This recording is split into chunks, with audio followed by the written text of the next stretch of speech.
Good day, ladies and gentlemen. Pastor Eli James here of Anglo-SaxonIsrael.com and EurofolkRadio.com. Today's subject is the identification of Zarah Judah in the modern world, and the bulk of today's material is going to be taken from my book, The Great Impersonation: How the Antichrist Has Deceived the Whole World. And this book documents the separate lines of descent all the way from Adam and Eve, the descendants of Seth, versus the descendants of Cain as documented throughout the Bible. And of course this is a subject that very, very few theologians ever talk about, but the Bible very clearly details the lines of descent of the house of Seth versus the house of Cain, and then later on the house of Jacob Israel versus the house of Esau. And my book goes to great lengths to show you the differences between these people, and who the Edomites are, and their modern descendants known as the Jews or Edomites and Ashkenazim, versus the house of Jacob Israel and the 12 tribes that descended from Jacob Israel. But we're going to start by talking about the Bible, and today's subject is going to be the identification of Zarah Judah in the Bible.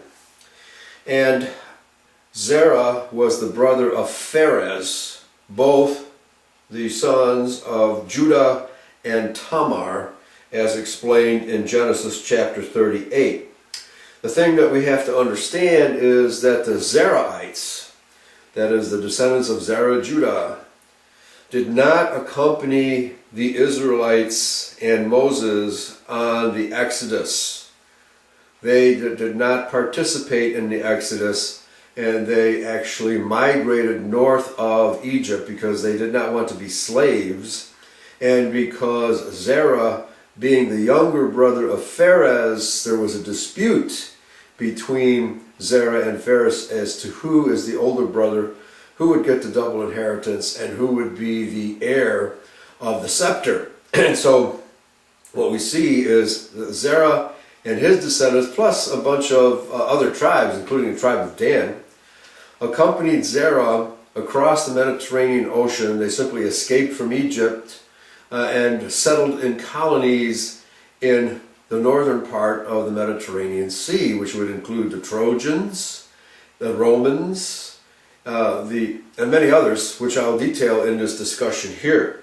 But first we need to understand, and by the way, the ultimate house of Zarah Judah is the red hand of Ulster. The flag of Ulster is simply a red hand with a piece of twine wrapped around it, and that is actually the scarlet thread that we're going to read about right here in Genesis chapter 38. And it tells us, "And it came to pass at that time that Judah went down from his brethren and turned unto a certain Adulamite, whose name was Hira.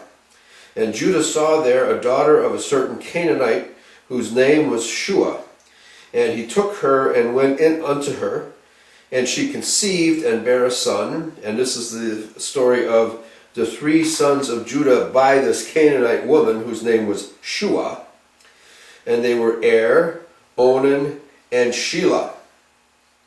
Now none of these sons continued to bear Israelite offspring, because this was a forbidden marriage. Judah should not have married a Canaanite woman because such marriages were forbidden. The Israelites were commanded, and this includes Abraham, Isaac, and Jacob, they were all commanded to marry women of their own race, not of foreign races. And when Judah married the Shuaite woman of the house of Canaan, he violated Yahweh's commandments. You can go back to Deuteronomy 7, chapter 1, and read about the commands that we are not to give our sons and daughters to peoples of other races. Abraham sent to Aram to find a wife for Isaac, and her name was Rebekah. And he also sent to Aram to find wives for Jacob, and likewise, and these are the Aramites, are the descendants of Shem. They are Shemites. Okay? So, in other words, the marriages can take place under the house of Shem, and the Israelites could also marry women of Ham and Japheth, because they're all descendants of Noah. So all the descendants of Noah are white people. They're also Shemites, they're Hebrews, they're Japhethites, and they're Hamites. So as long as the sons of Israel take their wives from these daughters, from the daughters of these three groups, the marriage is considered legal. Anything else is illegal, and because the Canaanites were the pure enemies, they were a mixed race. The Canaanite people were the tribes that Yahweh God told the Israelites to exterminate and get rid of them because they're so evil. And Rebekah was extremely upset with Esau because he married two Hittite women, and the Hittites were of the tribes of Canaan. And Isaac and Rebekah told Jacob, "Don't you dare marry one of these Canaanite women such as your brother Esau did, or we will disinherit you also." And the story of Esau and Canaan and Jacob explains very clearly that Jacob obeyed Yahweh's laws, Esau didn't, and Jacob obeyed the marriage laws too. So his 12 sons, Judah being one of the cardinal tribes, and the cardinal tribes are defined by the way in which the Israelites encamped themselves in the desert. The cardinal tribes were on the center of one side. They camped in a square, the 3 tribes in the north, 3 in the east, 3 in the west, 3 in the south. The cardinal tribes were the ones that camped in the middle, and they were the more important or the more powerful tribes. So Judah was a cardinal tribe. So was Joseph. And so we'll bring these 2 tribes together toward the end here, because what we find is that the symbol of Judah being the lion and the symbol of Joseph being the unicorn are found in the British royal emblem. And since there were never any lions in Britain, most people wonder, well, where did this lion symbolism come from? Well, it came from the fact that the British throne is descended from the house of David through Judah. So now let's get to the scarlet thread. And because Er and Onan were actually killed by Yahweh so that they could not bear offspring of Tamar, and Shelah was still too young, this is where we pick up the story. Genesis chapter 38 verse 6. And Judah took a wife for Er his firstborn, whose name was Tamar. And it tells a story of how Yahweh killed Er and Onan, leaving only Shelah. I'll just jump down to verse 11. Then said Judah to Tamar his daughter-in-law, "Remain a widow at thy father's house till Shelah my son be grown." For he said, "Lest peradventure he die also, as his brethren did." And Tamar went and dwelt in her father's house. So in other words, Judah tried to marry Tamar off to his first 2 half-breed offspring, Er and Onan. And Yahweh would not allow this, so he killed them both. Shelah was too young and could not bear children at this young age. So he sent her away to wait for Shelah to come of age. Verse 12. And in process of time, the daughter of Shua, Judah's wife, died. His Canaanite wife died.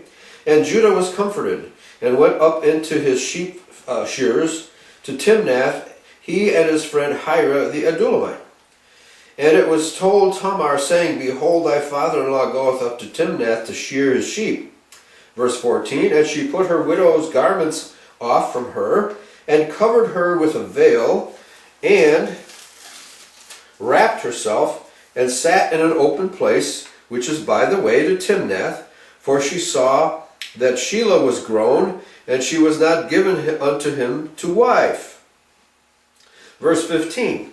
When Judah saw her, he thought her to be an harlot, because she had covered her face. Okay, she sat by the way with her face covered, and Judah did not recognize her.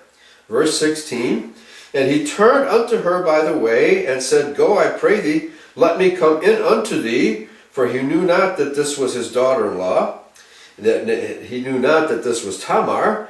And she said, What wilt thou give me that thou mayest come in unto me? And he said, I will send thee a kid from the flock. And she said, What wilt thou give me a pledge till thou send it? Verse 18, and he said, What pledge shall I give thee?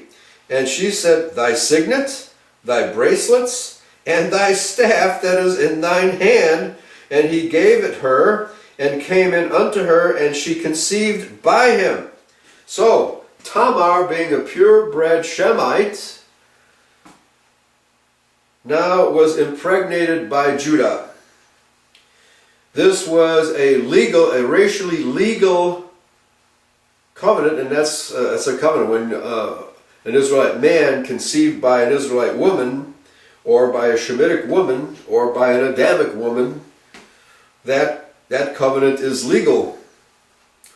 So even though there was no marriage ceremony, and as a matter of fact, Judah was married to the Canaanite woman, and Sheila was actually older than Pharez and Zerah. Sheila was never considered as a descendant of Judah because he was a half-breed.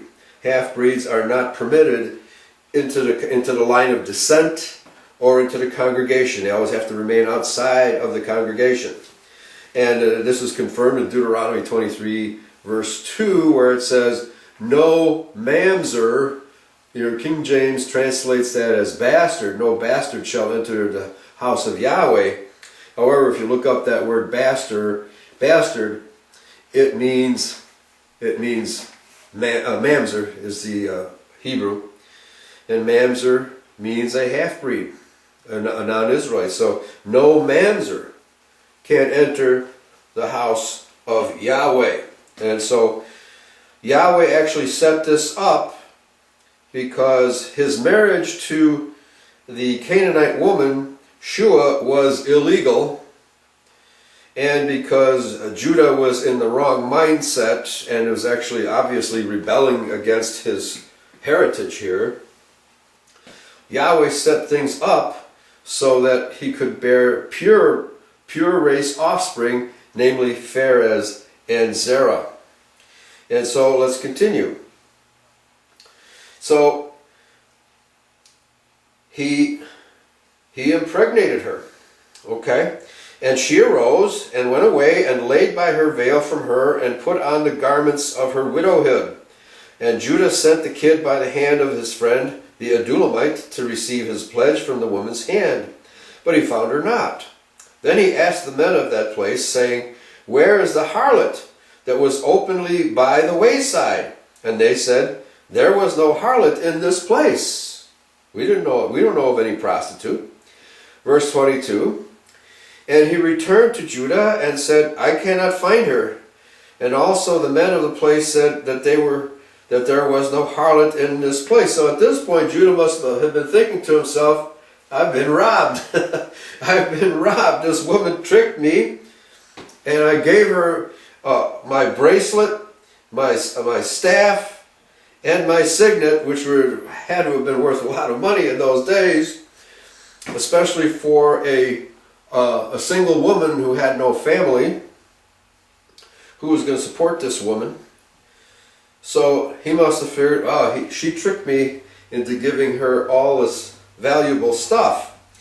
So it came to pass, and he could not find her, and it came to pass about 3 months after, that it was told Judah, saying, Tamar thy daughter-in-law hath played the harlot, and also, behold, she is with child by whoredom. And Judah said, Bring her forth, and let her be burnt. So he was ready to judge her because of her trickery. Verse 25, When she was brought forth, she sent to her father-in-law, saying, By the man whose these are, am I with child? And she said, and of course she then displayed the signet, the bracelets, and the staff. Verse 26, And Judah acknowledged them, and said, She hath been more righteous than I, because that I gave her not to Shelah my son, and he knew her again no more. In other words, Judah's plan was to give her to Shelah, but that never happened. He lay with her instead and impregnated her with Pharez and Zerah. Let's continue with the story. Verse 27. And it came to pass in the time of her travail that, behold, twins were in her womb. And it came to pass when she travailed that the one put out his hand. All right, so the twins are getting ready to be born. One of the babies, unborn babies, put out its hand from the womb. And the one put out his hand, and the midwife took and bound upon his hand a scarlet thread, saying, This came out first. So here the midwife takes it upon herself to declare that the one with the scarlet thread around its wrist came out first. But here's what actually happened, verse 29. And it came to pass as he drew back his hand that, behold, his brother came out. And she said, How hast thou broken forth? This breach be upon thee. And therefore his name is called Pharez, which means breach in Hebrew. Verse 30. And afterward came out his brother that had the scarlet thread upon his hand, and his name was called Zerah. So in fact, Pharez was born first, because his whole body came out first, and then Zerah came out. And because Zerah was the twin brother of Pharez and felt himself of royal seed, as it were, just as much as his brother Pharez, but he knew that wherever he went, that is Zerah, wherever he went, he would be playing second fiddle to his brother Pharez. Now we find that Pharez and his descendants became part of the migrating 12 tribes. They migrated with Moses across the Red Sea, through the desert. They received the Ten Commandments, but the children of Zerah did not. The fact is, they are the broken off branch spoken of by Paul in the book of Romans. In fact, Paul addressed the Roman Judahites as the broken off branch, which could be grafted back in. That's the exact language in Romans. It is not the case that you can take non-Israelites and graft them into the tree of Israel. He explicitly says that they're a broken off branch and that they were to be grafted back in. This defies the universalistic language that is taught by the Judeo churches today, the churches of the modern apostasy, who do not teach the covenant message. They teach that everybody can become an Israelite by believing in Jesus. That's nonsense. The Bible teaches no such thing. So now we want to trace the Zerahites, because they're not discussed in the Bible post the Egyptian captivity. So what happened to them? What happened to Zerah? The Bible clearly does not say that Zerah died out or that Zerah died. In fact, we are given the descendants of Zerah in the scriptures. So I'm going to read now from my book, The Great Impersonation, starting on page 55. Chapter 9, Israel is Lost, Part 2, The House of David. And we quote Jeremiah chapter 33. For thus saith Yahweh, David shall never want a man to sit upon the throne of the house of Israel.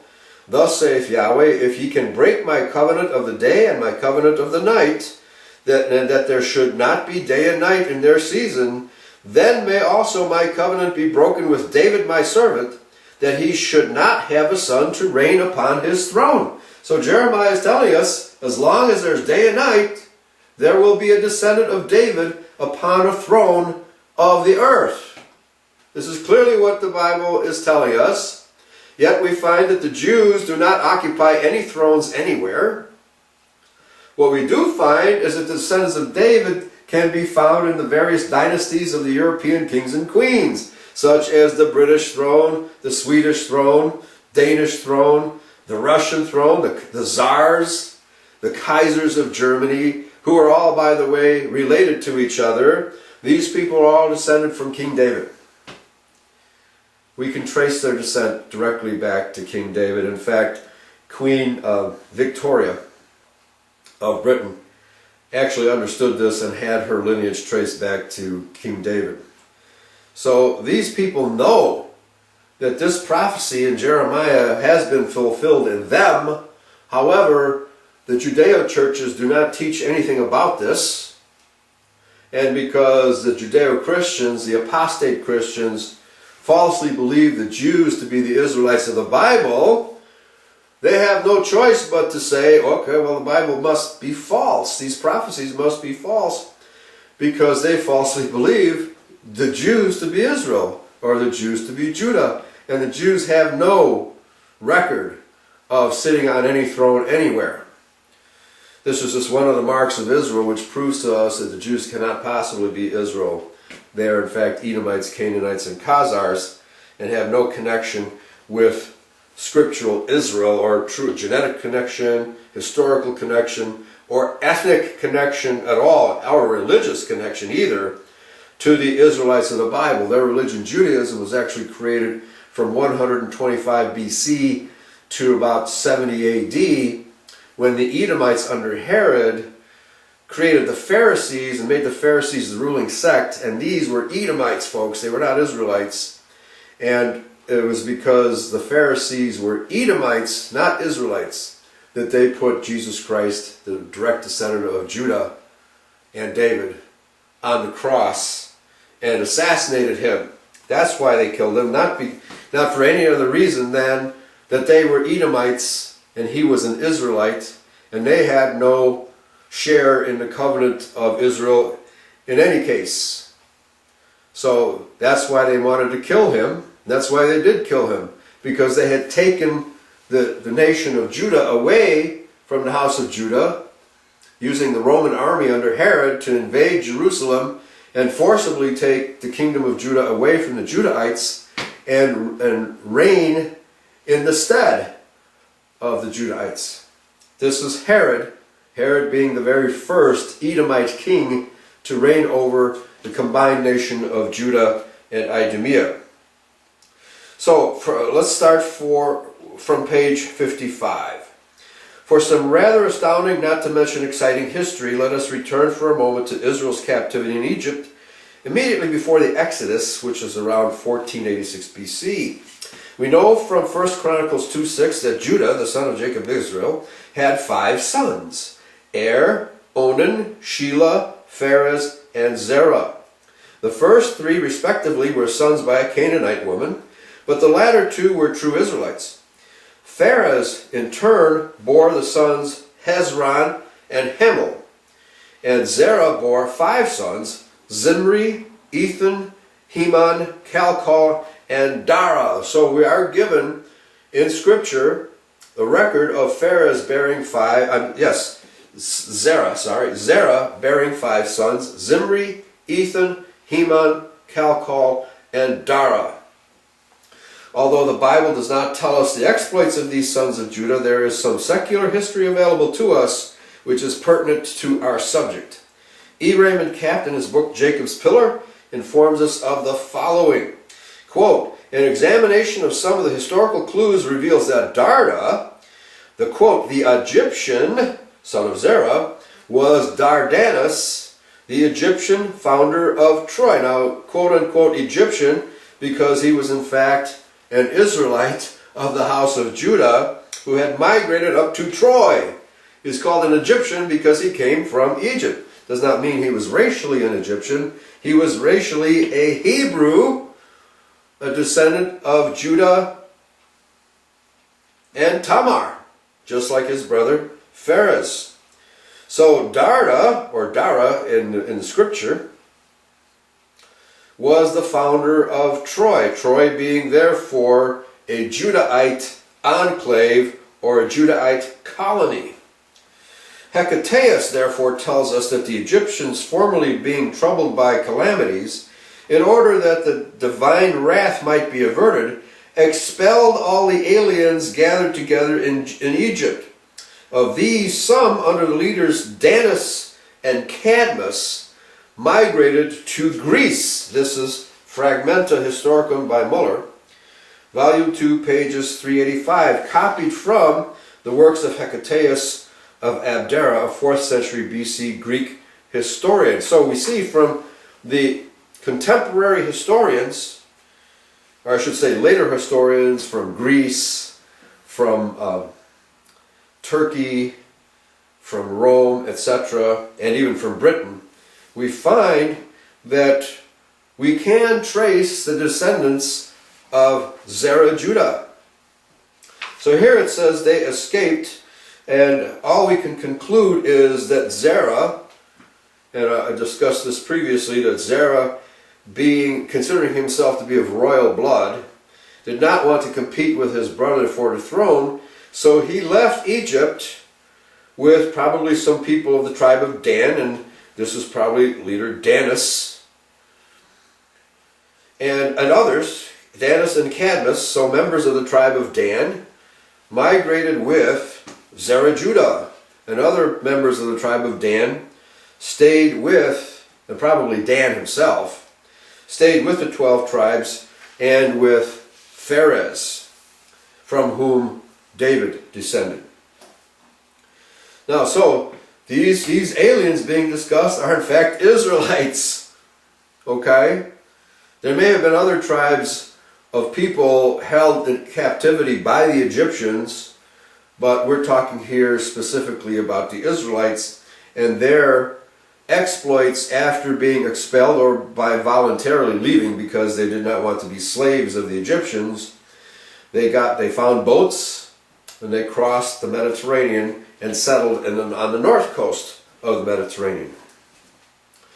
Referring to the records of the Egyptians, Diodorus has this to say about our present subject, quote, "They say also that those who set forth with Danaus, likewise from Egypt, settled what is practically the oldest city in Greece, Argos." Jason and the Argonauts, folks, they were Israelites. "And that the nations of the Colchi in Pontus and that of the Jews," it says here, of course that's a translated word, that is the Judahites we're talking about here. The Jews would not even consider themselves to be related to the Argonauts or the Colchi or the Trojans or the Romans, because they aren't. Therefore, this is a bad translation. It should be the Judahites, which lies between Arabia and Syria, where were founded as colonies by certain emigrants from their country. And this is the reason why it is a long-established institution among those peoples to circumcise their male children. Why? Because they were Israelites. The custom having been brought over from Egypt. Even the Athenians, they say, are colonists from Sais in Egypt. These are the words of Diodorus of Sicily, quoted by G.H. Oldfather in Volume 1, Books 1 through 2, page 91. So here we see that secular historians have traced the origin of the founders of Troy, Athens, and various other places, the Colchi and the Argonauts. So we have and we know that Rome was founded by Trojans, related to Brutus.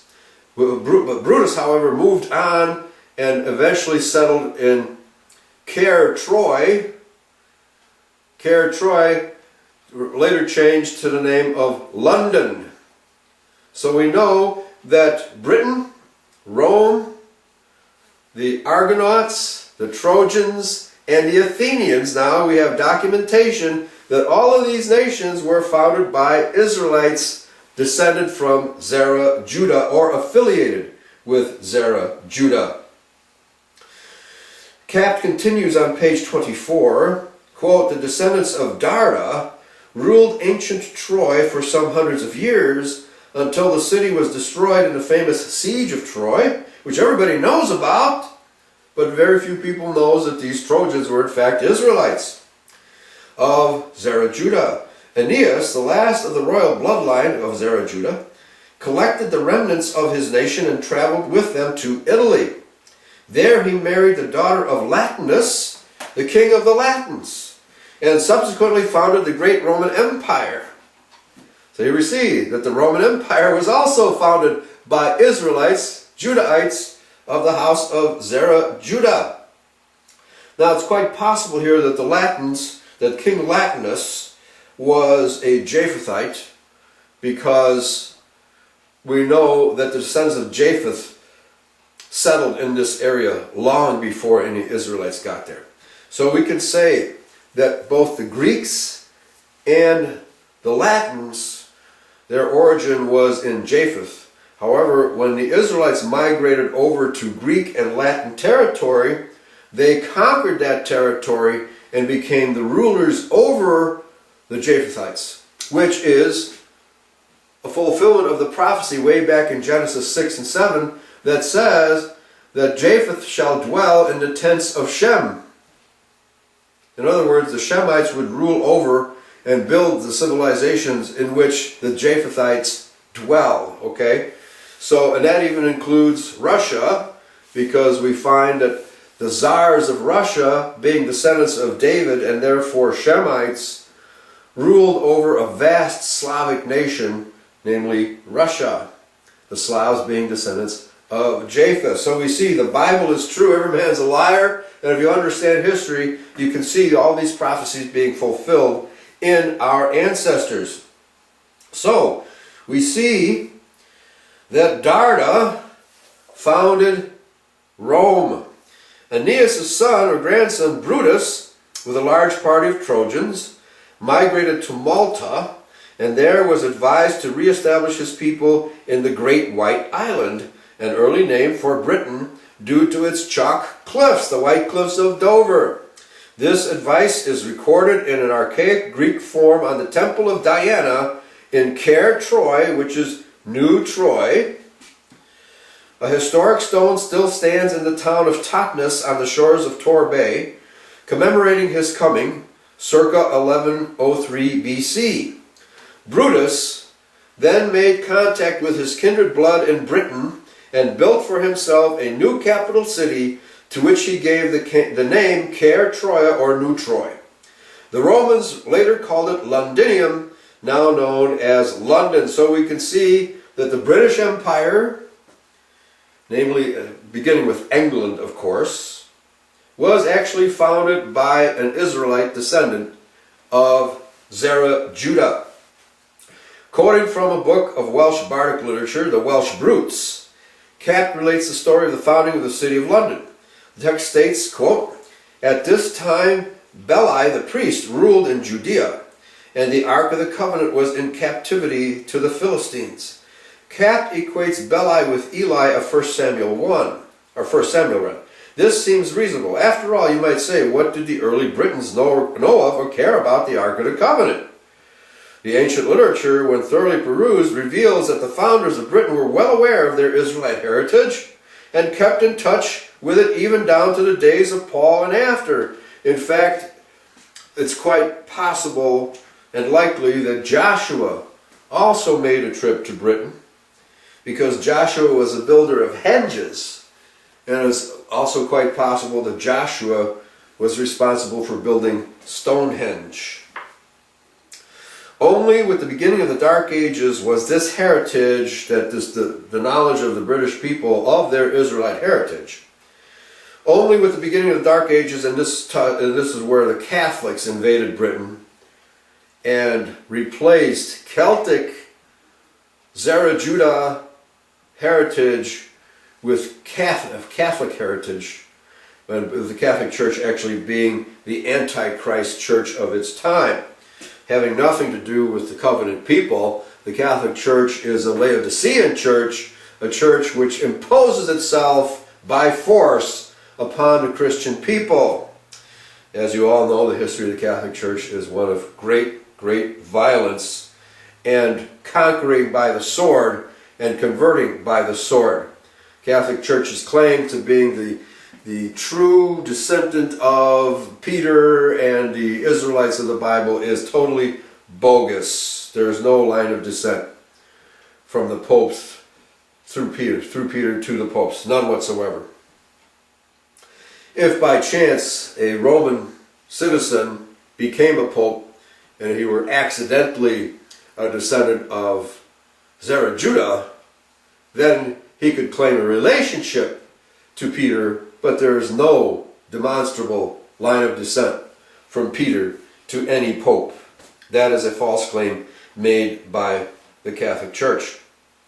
So this knowledge was finally completely lost, and in fact, any attempt to regain this knowledge is dramatically opposed by the Catholic Church, by the Anglican Church, by the Protestant churches, by the Jews, you name it. Anybody who delves into this history to explain the true origin of the Israelite people in the world today, namely the Anglo-Saxon, Celtic, and Caucasian people, this is condemned as heresy by the heretics themselves. We are teaching true history, we are teaching true scripture, and no one can contradict our teaching because we have the facts, and they don't dare to debate us over these facts. This is exactly what's going on. That's why Christian identity is hated all over the world, because we teach the truth that oppose their lies. So what we are doing here is tracing migrations of Hebrews and Israelites previous to the days of captivity. And of course the Israelites of Pharez Judah were captive to the Babylonians, and the Israelites of the 10 northern tribes became captive to the Assyrians. So our ancestors were enslaved on 3 separate occasions. And the Jews never really talk about this either. The Jews actually have even if the Jews were descended from the house of Judah, which they are not, they would have no connection whatsoever to the Assyrian captivity of the 10 northern tribes, which were not related to the tribe of Judah. Tribe of Judah and tribe of Benjamin were the house of Judah, and the 10 northern tribes were the house of Israel. So those 2 houses have separate destinies. However, they were to be re-merged much later on, actually with the sacrifice of Christ on the cross, when both the house of Israel and the house of Judah were redeemed at the cross. So let's continue. What we find is that the Israelites have, by the time of the captivities, 721 to 587 BC, settled the whole of the Mediterranean and founded one civilization, Greece, and were founding another, Rome, and they had actually established Troy, and the Penelopesis, I forget how you pronounce it, and several other smaller civilizations in the territory we now today call Italy, Greece, Serbia, Western Anatolia, which is known as Turkey today. And in fact, Western Anatolia is where Paul grew up, and he tells us he is an Israelite of the tribe of Benjamin.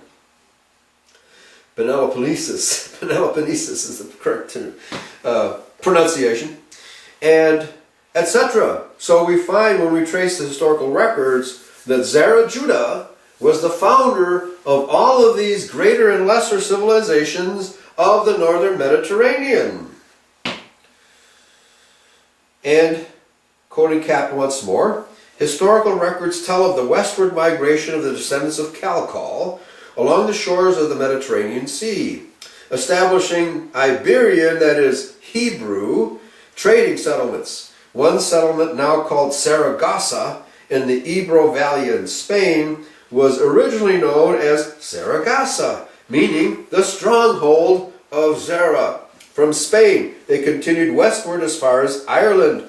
And now we're getting Ireland, the Red Hand of Ulster, because Zarah Judah sailed to Ireland. His descendants sailed to Ireland, bearing with them the tradition of the scarlet thread. The Iberians gave their name to Ireland, calling the island Iberne, which was later abbreviated to Erne, and subsequently Latinized to Hibernia, a name that still adheres to Ireland itself. So by tracing these ancient records, we find that in fact Ireland was founded by Zarah Judah. Sheldon Emery, in his book Paul and Joseph of Arimathea, Missionaries to the Nations, tells us this about the same period. Quote, maps of Europe show Spain and Portugal on the Iberian Peninsula, what we know as the Peninsula of Spain. Any language teacher will tell you that Iberia means land of the Hebrews. Also, the Spanish river Ebro is derived from Eber, the grandsire of the Hebrews, the original Hebrew, Eber. The river Guadalquivir was originally Wadi al-Hibiri, which in Moorish means the river of the Hebrews. The modern Spanish city of Cadiz was originally Gadaria, or city of Gad. It was named when men of the tribes of Gad and Dan worked the mines in Iberia during the reign of King Solomon in Israel 1,000 years before Paul came to Spain. I hope you're getting the picture here, folks. We are verifying the fact that Europe, the western islands and the western shores of Europe, including Spain and the northern shores of the Mediterranean, all of these civilizations were founded by Zarah Judah and other Israelites as well. There is an ancient tombstone in Sagunto, Spain, with this epitaph in Hebrew. In Hebrew, folks, this is the tomb of Adoniram, an officer of King Solomon, who came to collect tribute and died in the day. And they couldn't tell us the day because that was scratched out. See 1 Kings 12:13 to find mention of one Adoram. If Adoram and Adoniram are one and the same, then we have evidence that Solomon's kingdom was quite extensive. We know that Solomon sent ships out all over the world. We know that Solomon's ships actually came to America, and they sailed up the St. Lawrence River, and they mined copper and other ores in Michigan, and as far down as Illinois, and also in Minnesota. They left Hebrew inscriptions. They even left the name of Yahweh in a script, in a Celtic style script related to Hebrew. YHWH. They left these inscriptions here in America, proving that they were here, because these scripts were unintelligible to linguists and archaeologists until recently, when they discovered they are indeed related to Hebrew, and nobody could have faked these inscriptions because nobody was even aware that these inscriptions were related to Hebrew. We are aware of these things today. And he continues, Sheldon Emery continues, from Spain, these seafaring Danites, Gadites, and other Israelites, both before and after the time of Solomon, sailed up the west coast of France and to the Isles of the Sea, Ireland and England. Ireland is actually the modern English spelling of the island's ancient name of Hibernia, or again, Hebrews' land. Irish chroniclers writing of the origin of their people trace them back to Spain, the Milesians of the Mediterranean islands, and the Danans. The Danans are identified as the tribe of Dan, and the Milesians can be traced back to the south of the Caucasus Mountains, the area we now know of as the location of the Assyrian captivity and of the 10-tribed house of Israel. So we see that the 10-tribed house of Israel and the 2-tribed house of Judah merged together to migrate west and founded Ireland, England, France, Spain, ultimately founded Germany, but that was an overland migration, not totally associated with the migrations we're speaking of here. So the Danans are identified as a tribe of Dan, and the area we now know as the location of the Assyrian captivity, the 10-tribed house of Israel, is the source of the Milesians. It is significant, the Irish historians show that 2 of the sons of the first Milesian king to set foot on Ireland were named Heber the Fair and Heber the Brown. Howard B. Rand, in his pamphlet David's Greater Son, says of the Milesians, thus from Zerah's line came the progenitors of the Milesian civilization that was established around the shores of the Mediterranean Sea. However, although they were descendants of Judah, they were not Jews.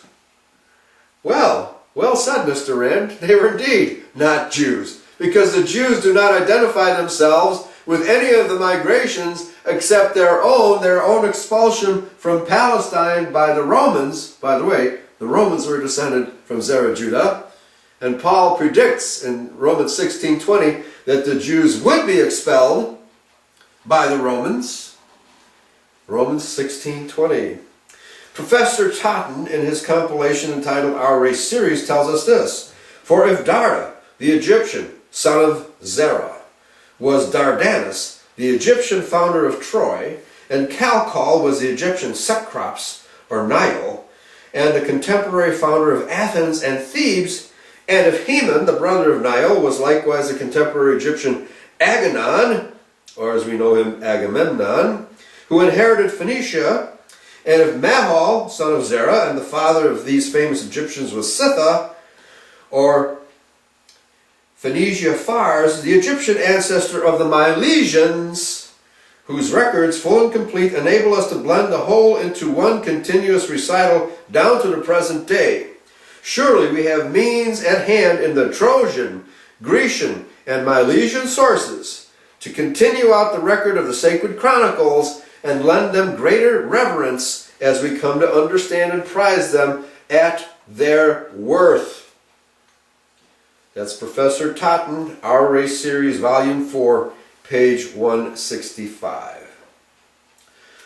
Let me make a couple more quotes before wrapping this up, because I've got tons of material here to prove that the European nation states were founded by Israelites, and that our kings and queens were in fact descendants of both the house of Zerah and the house of Pharez, both the two sons of Judah through Tamar.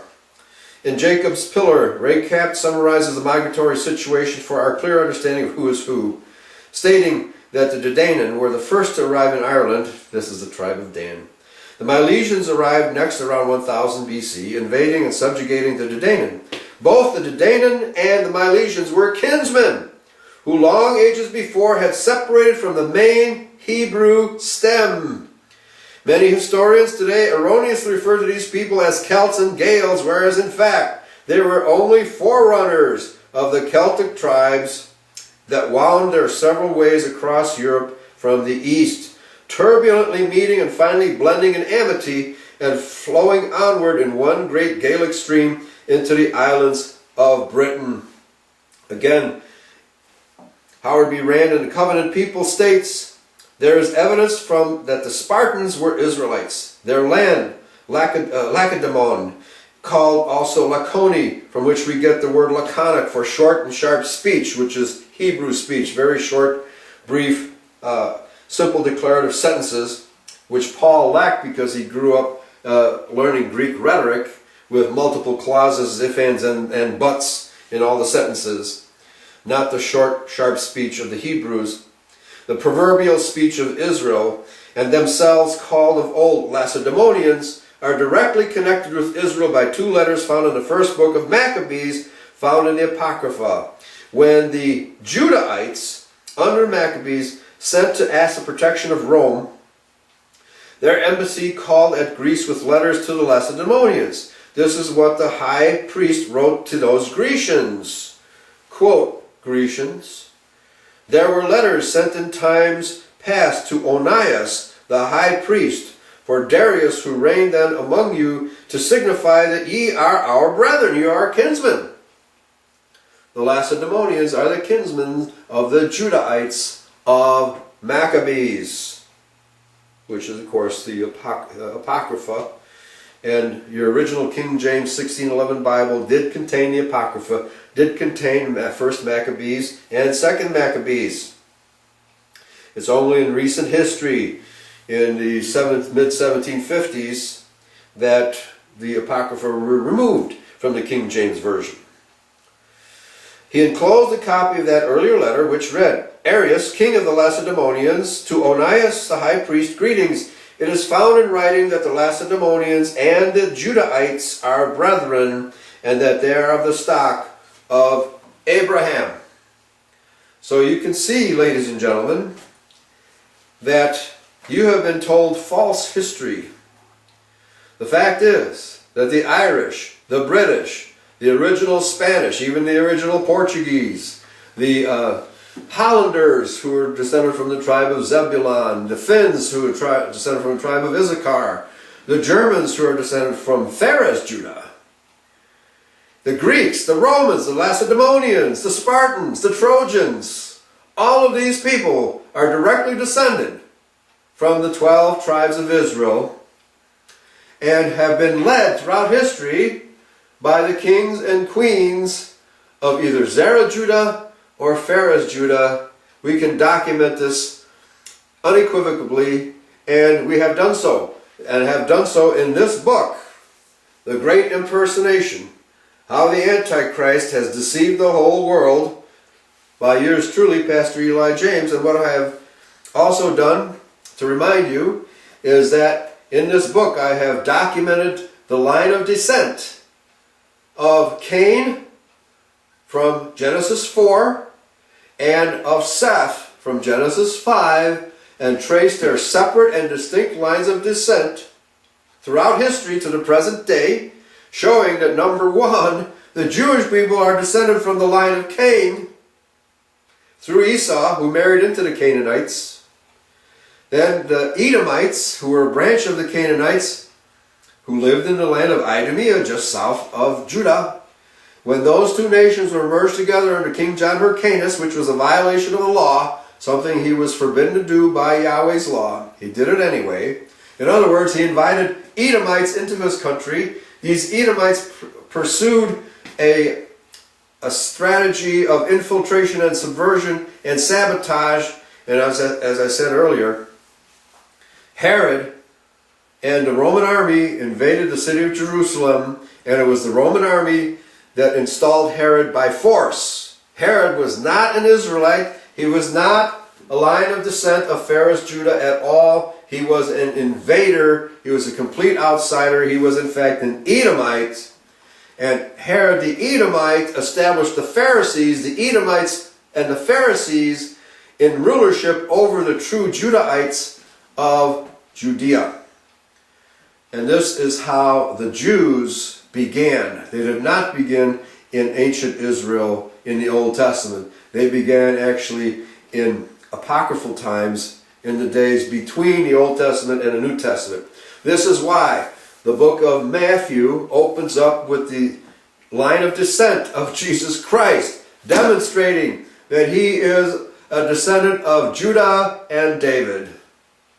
That's why that record is in there, to prove to you that Jesus was an Israelite, 100% purebred of the tribe of Judah. And also the book of Luke in chapter 3, that's why that genealogy is contained in there as well. All of these lines of descent are of extreme importance. Once you trace these lines of descent, then you can understand that Jesus Christ was a 100% pure Judahite through David. He had no mixed blood in him whatsoever. Could not have had mixed blood, otherwise the prophecies of the covenant people could not have been fulfilled. The notion by the Judeo churches, the apostate churches of heresy, that anybody can become an Israelite by conversion, that's a lie. The Jeremiah chapter 31 verses 31 through 37 plainly state that the new covenant will be between the house of Israel and the house of Judah. Read it for yourself.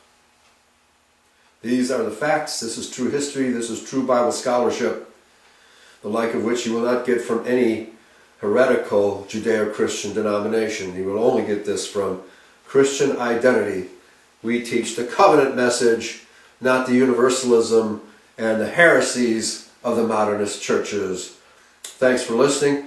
We're going to do part 2 of this study later on. We will be tracing the history of Pharez Judah and the kings and queens of Europe, and how all the kings and queens of Europe have descended from either Pharez Judah or Zarah Judah, or as descendants of both because there were two occasions in history in which the Zerah line and the Pharez line married back into each other, thus producing a line of Judah. Then from that point on, it doesn't matter whether it's Zerah or Pharez, because they married back into each other. And we will talk about that in part 2 of the study, which will be called Identifying Pharez Judah. Thank you very much.